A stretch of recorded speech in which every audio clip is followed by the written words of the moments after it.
So, hello everyone. How are you doing? Yusuf here. Before we get started into talking about 75 Hard, I want to share something really cool with you guys. Something that, to be honest, I never saw myself doing at all, but I wanted to come out here since it's beautiful weather and kind of speak to you guys about two things. So growing up in my hometown, community was always this big pillar of my childhood. I grew up in a small town in New Orleans. We had one masjid, a couple of restaurants, 1 to 2 coffee shops, and community was probably one of the biggest values that I have up until today. Even online, the biggest reason why I started social media is to cultivate some form of community for myself. In life, it's really easy to feel lonely. It's really easy to feel like no one really understands you or no one understands the path that you want to take in your life. And sometimes I can feel lonely. Sometimes I can feel like, you don't have a community to chase your goals with. And that has always bothered me from a young age. So growing up and getting older, I've always wanted to build community. I definitely feel like there's a gap and lack in resources when it comes to the Muslim community for Muslim founders, creators, entrepreneurs, visionaries, And I myself, I feel like I identify under all 4 of those. I love to create and I love to network and I love to bounce ideas with other Muslim people who are creating as well, And for me personally, it has been such a life-changing experience when I'm able to travel and meet people. But I've always wanted to take that feeling of community and that precious value that I've had at my hometown globally. As crazy as that sounds, I wanted to be able to bring it outwards, So back then in like 2020, 2021, when I moved out of my parents' house, my idea of community was just to build these platforms. It was to build like a social media presence, And I think alhamdulillah I did a great job at that. I have almost 2 million across all of my platforms, And many of you guys have been watching me since that time, since 2020, 2021. But I still want to kind of climb another step into that ladder of building and cultivating community. And the thing about building community, it's not just about shifting my audience from one platform to another, but it's actually all about creating resources in an entirely different world where that community can go into and thrive. Now, if I was going to do something, I want it to be the next big thing in my life. So that being said, for the past couple of months, my team and I have been building behind the scenes this place where Muslim founders, creators, visionaries, and entrepreneurs can all come together in a place where we can all collaborate, share ideas, and even work together at the same exact time. I think the Ummah has gotten to a point where there's a lot more creatives, visionaries, entrepreneurs, and founders in the Muslim space. And, while it's good that we're using these platforms like Twitter, Instagram, YouTube, TikTok, Snapchat, it's great to be using these platforms, but I feel like we belong to something that's our own. We belong to a place where it's exclusive to us. We belong to a place where people understand who we are and people understand our values and people understand our backgrounds, Just like in my hometown where there's doctors and engineers all collaborating and all working together for the betterment of the community.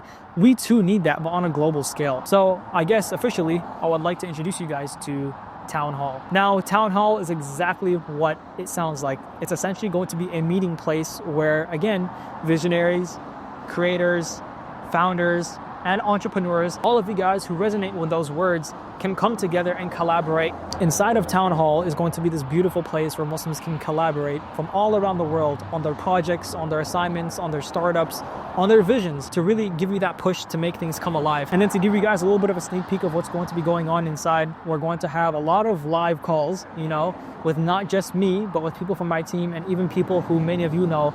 We're going to bring on speakers like Hassan Minhaj or Ali Abdal and just really, really high level people that can come into the community that have a Muslim background as well, that have the same values, but don't necessarily talk about it in a public setting. They can come into our world and they can kind of share their insights on how they built their careers and how they made their vision come to life. So this is obviously going to be a game changer for the Muslim community, and I wanted you guys to hear it from me first. So I got the green light from my team to be able to convey this message to you guys and give you and your friends an opportunity to be a part of the first batch of Town Hall. And so then that being said, down below there's going to be a waitlist that you guys can join in order for you to be accepted into Town Hall. And more details are going to be coming inshallah, but that's just something about community that I've been really excited about behind the scenes and kind of why my content has been all over the place, because we didn't really know how to structure things, if I'm being completely honest. I've gotten to a certain point in life where I've been creating videos for years now, and I think the next step in the right direction is to really pour my heart and my soul into town hall. So I'm really excited for this new phase in my career, and I'm excited for you guys to be a huge part of it as well. In 2025, I really want to focus on building up my businesses. Town hall being one of them, and this YouTube channel being another one. It's going to be a second YouTube channel where I'm going to be sharing a lot of my business insights and the things that I'm learning from building town hall. Making money online has never been easier and has never been more accessible than today. Guys, we're literally approaching the golden age of the digital era. I myself am living proof from where I made the transition from the old world to the new world. If you guys have watched my channel from long ago, you know that once upon a time, the world existed where getting a college degree was the only way but now, alhamdulillah, with social media, we have these opportunities and we have these tools and resources in our fingertips, and I've learned so much in the past 5 years being able to create content online and make a full-time income from it. So I'm going to be sharing all of those conversations and all those insights in that Yusuf Truth business channel, and it's going to be geared towards the entire world. This channel is primarily going to be focused on lifestyle, my Muslim personal life, but that channel is going to be open to the public and it's going to be open to a more broader audience. Yep, there it is. Hope you guys are excited for Town Hall and the business channel as much as I am. So yeah, moving into 2025 is going to be a great year. But enough of that. Let's get back to talking about 75 Hard. Since this video centers transformation, it's a perfect time to talk about a tool that could transform your work with today's video sponsor, Clickup. If you're like most of us, you're juggling multiple tasks across multiple apps, which can lead to focus leaks where your attention and your focus are scattered. If you've seen my recent video on focus, then you know how important it is to streamline and simplify. And then that's why I want to share a tool that does exactly that. Clickup brings all of your productivity needs into one simple app. No more switching between tools or tabs, it's a complete productivity hub. With ClickUp, you can manage a big project or multiple projects at once. Now here is a quick rundown on what it can do. Organize with folders and checklists to keep everything in place. Customize reminders so nothing falls through the cracks. Track time on your tasks to even boost your efficiency. Manage your calendar and appointments all in one view. And access templates designed by professionals to help get you started on your projects way faster than before. Since using ClickUp, I've noticed a huge improvement in my workflow, especially with managing my YouTube projects and tasks. It helps me stay organized with my team along with the deadlines that we need to hit. So head over to tryclickup.co/Yusuf to get started for free. And you can use a discount code Yusuf if you decide to upgrade later. And thank you again to ClickUp for sponsoring this video. So back in early of 2023, I started the 75 Hard Challenge, and I ran it for about 30 to 33 days. The criteria goes as, you follow a diet, you do 2 outdoor workouts, 1 indoor, 1 outdoor, and you drink a gallon of water a day. You take a progress picture, and you have to read 10 pages of a book. My book choice back then was The Way of the Superior Man, and I was really impressed with the results, if I'm being honest, because rain or shine or snow, you have to do that second workout outside, and the most challenging thing was doing the second workout and finishing the gallon of water every single day. Me being a Muslim, the only thing that I didn't like about the 75 Hard Challenge was the fact that I was putting so much effort into my body and my mind to to implement discipline in those areas of life, but I wasn't really matching the same amount of effort inside of my deen. Even while I was at my most disciplined self doing 75 Hard last year, I was still by myself missing prayers, and I was still by myself not really strengthening my relationship with my creator. So obviously that's not good. I believe that if you do anything, it should be with the intention of pleasing your creator. And how the heck can you please your creator if you're not even praying 5 times a day? So that brings me to now, where I feel like my discipline hasn't been as good. And this year I went through a lot of changes, getting married and moving to a new town like here in Houston, Texas. There's just been a lot of changes, And then at the same time, because of all those changes, I kind of fell out of love with the gym, and I didn't really pay too much attention to my fitness and to my physical health. Put on some weight. I think the most heaviest I was like 192, which is crazy because typically I'm no more than 180. Like I'm like 175 to 180 is usually where I fluctuate my entire life. So I blame a lot of it due to being a sedentary lifestyle, working a lot on my desk. At the time, I was running a content agency and I was just swamped with client work. And if I wasn't doing that, then I'll just be spending time with my wife, at home, on the couch, or just like in the car driving places. I kind of gave myself the excuse where I was like, okay, I've been going to the gym for the past 3 years. The idea of me putting on weight or the idea of me not working hard in the gym it was unthinkable. There was no way I was able to do that, but I got to that place, And it kind of just goes to show that if you don't work on something every single day and you don't have your daily wins, and you're not consistent with something, no matter how long you've been consistent with it in the past, if you don't hold on to that consistency, it'll eventually go away. So that brings us to now, fast forward, we're in December of 2024 at the time of recording this, and looking back, the most disciplined that I have been was when I was running the 75 hard challenge in the past. But I realized for Muslims, it's probably not the most productive thing to be spending a lot of time doing that. So to make things make more sense, what I have done and what I have been doing for the past 4 days, since today is day 4, is I started this Muslim version of the 75 hard. So it's pretty much the same criteria, but what I added to it is that you have to pray your 5 times daily prayer on time. On time is very important because, praying Fajr for me, I struggle with it a lot. And then you have to make dua for at least 3 minutes a day, right? So that's a complete non-negotiable. Now I wanted to add other things into it, like reading Quran every single day or, giving sadaqah every single day. But I think oftentimes whenever people write criterias or lists for non-negotiables for themselves, we all love to just throw everything in there. But what we don't realize is that doing those things every single day, irregardless of travel, rain or shine, the weather outside, whether you have family that comes over, whether you have projects that are scheduled or final exams that are coming up, it doesn't matter, you have to get it done, right? So I like to think of it as less is more, and there's beauty in simplicity. So I kind of wanted to share that with you guys because praying my salah 5 times a day on time sounds like such a simple task. But when I'm at a coffee shop or I'm in a meeting and Asr salah calls or Maghrib salah calls, I have to put everything on pause and go and pray my salah. And that doesn't just reinforce respect for myself, but also respect for my faith and respect for the version of myself that I want to become. This is actually the second time that I'm attempting Muslim 75 or M75, whatever you want to call it. I actually failed on day 4, so hopefully today, if I finish everything that I can do, I'll be able to push myself past my first attempt, inshallah. So I already am down half a gallon of water, and I went on my first workout, which was an outdoor one. The biggest challenge that I'm facing right now, at least this early on in the journey, is that 3-minute dua, something that's really hard for me to kind of remember. Because I'm the type of person that makes dua when I need it, and it's a really, really bad way to go about it. In all honesty, you should make dua when you're in times of need and when you're in times of gratitude as well. Because Allah is always looking at us 24/7. He looks at us when He takes things away in our life, and He also looks at us when He gives us things in our life. So having that 3-minute dua as a non-negotiable, honestly, has made me a lot more calm inside, because whenever you have life anxieties or you have pressures that are going on in your life and you have no one to really talk to, it can get kind of lonely and you can feel the pressure and you can feel kind of it weighing down on you. But when you just have a 3-minute window where you're able to force yourself to talk to your creator, typically how I do it is when I go for my walks, I just look up to the sky and I have a conversation with Allah.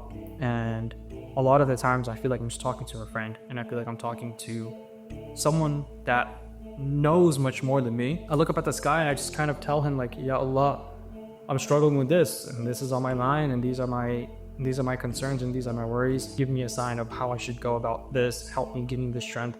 I just talk to him about everything, and it's just comforting. It's comforting on the inside knowing that you're talking to someone who has no limitations. And when you talk to someone who has no limitations, you can just pull a lot more support from that. So I want to catch up a little bit about my training and how I've been going about it since it's changed over the past couple of weeks. So I struggled pretty bad with eczema back in October of this year. October is probably like the height of it, but it started since February, March. Eczema is basically an autoimmune condition where, your immune system kind of attacks itself. It's like a hyperimmune response. I hired a detox coach and I did a lot of research when it comes to, eczema and psoriasis and stuff like that, because it got to a point where it was completely consuming my life and it was very debilitating.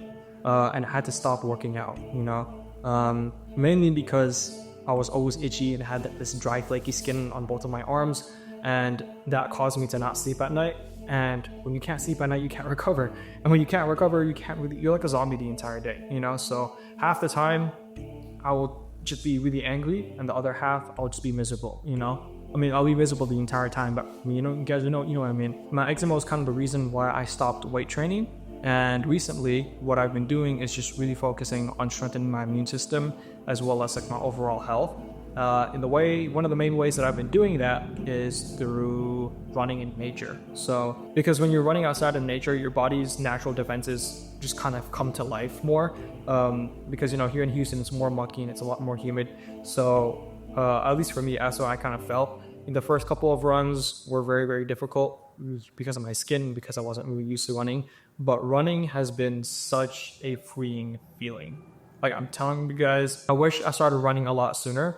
I think there's studies shown that people who run and do like sports that are more of like a slow burn compared to the typical meathead who just lifts. No shade thrown to the people who lift like that. I also like weightlift still and do some calisthenics, but people who just purely lift for the sake of gaining muscle, they're not as sharp-minded as people who run or do tennis or do some type of combat sport. And I think the reason why is because when you're running or do a combat sport or you're playing tennis of any sport of that nature, it requires you to have a lot of hand-eye coordination as well as practicing your reaction time, right? So when you're running, you have to be aware of your body, you have to be aware of your legs, you have to be aware of your breathing. When you're playing tennis, you have to be aware of your coordination, of where you're running, how to stop, how to pivot, how to run. And the same thing with combat sports, So I think your brain is being used a lot, right? But at least this is just my experience whenever I was weightlifting. Not saying that I got dumb, but I'm trying to see how the study makes sense. But whenever you weightlift, I think the only focus is like, okay, you have some cues in your mind and you're just really pushing, and a lot of it is like very tight and tense. And that's one of the main reasons why I had to stop because of my eczema, because whenever you get a crazy pump in the gym or, you're really, really pushing yourself, it's kind of hard on the skin, but usually on the inner elbow, on the back of the knee, on like your back or stuff like that. It's like when you're really, really like doing a lat pull down or you're doing a bench press or something like that, there's a lot of pressure on your skin as well. So I completely stopped weight training and kind of just went into the gist of running. And I love it because running isn't just running, as dumb as that sounds, because when you run, there's like that negative voice in your head that's telling you to stop.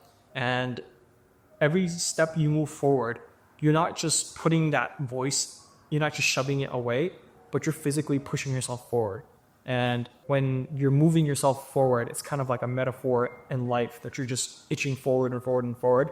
And to be honest, it's like the only form of exercise that I've found that when I run, I'm able to push myself in all other areas of life. Like whenever I'm editing a video or I'm writing up a document or I'm just working on my desk or I'm just doing student work inside of the creator program that we have, I find myself just being able to be more sharp-minded and to push myself even more, because like the precursor to that was my morning run, right? So I'm not trying to tell you guys on like running or anything like that. I'm just trying to tell you guys my experience with it all, since I've loved it so far. And it's just fun, the gear that you have, the running community is really supportive, and the shoes are really, really cool. Why is this important? Why am I going on this whole spiel about just running and discipline and like, the M75 and stuff like that? A big part of me growing up, and a big part of how I even got my foot in the door of creating content online, was romanticizing life. And I know to a lot of you boys out there that might seem like, damn, what do you mean romanticizing life? That's kind of like whack. I don't really know what you mean. But let me explain to you what I mean. I think there's a couple of ways that you can go about life. You can either go extremely logical and by the book and very type A, kind of like how engineers are. But there's no fun in that. There's no fun in just completely taking the romanticizing aspect, or like, I don't want to say emotional, but the more, you don't really feel life. Does that make sense? You don't really feel like you're living life. You just feel like life is happening to you. At least that's in my experience. But when you romanticize life, when you romanticize waking up for Fajr, and you romanticize, being married, at least for me, and going on a run, and having a cat, and, just doing amazing things in life, and being able to make videos and document my mindset, document the things I'm doing in my life for you guys, and just having a community online where you guys are able to see the things that I'm doing as well. That is an entire picture for me of like romanticizing life. And for me, that's very, very important. Why? Because it A, keeps me motivated and disciplined to become a better person, but B, it also just it's just a much better way of living life if you romanticize it, you know? But yeah, I want to show you guys some new running shoes that I picked up on Black Friday. But before we get into that, I want to remind you also that we have a Black Friday sale that's running up until the 15th of December, because that means all the products on my website are going to be discounted. So that's the Quran memorization blueprint to help you guys memorize Quran, as well as the Core of Me, which is basically a self-audit program and protocol, as well as helping you write the life that you want. All those are going to be documented. The link is going to be down below. But yeah, let me get this box.